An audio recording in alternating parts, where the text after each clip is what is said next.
So there we were, gathered at my cousin Tim's house for what was supposed to be an ordinary backyard barbecue. The sun was shining, the birds were singing, and Uncle Joe was already on his third beer, regaling us with tales of his glory days as a volunteer firefighter. Little did we know, Uncle Joe's firefighting skills were about to be put to the test. Everything seemed perfect until, out of nowhere, Tim's old grill started sputtering and wheezing like it had just run a marathon. It wasn't long before a small but alarming flame began to dance atop the burgers like a pyromaniac's birthday candle. Naturally, everyone panicked. Aunt Sally shrieked, "Save the potato salad!" while Tim frantically searched for the lid, which of course was nowhere to be found. Meanwhile, Uncle Joe sprang into action with the kind of gusto only a retired part-time hero could muster.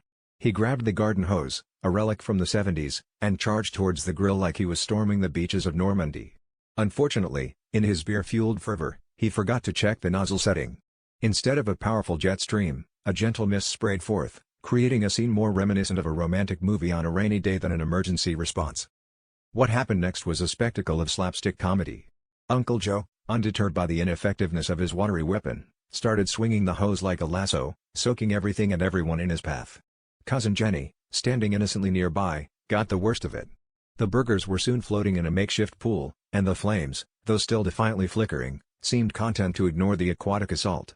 The garden gnome, usually a silent observer, appeared to be crying tears of laughter, or maybe just tears from the deluge.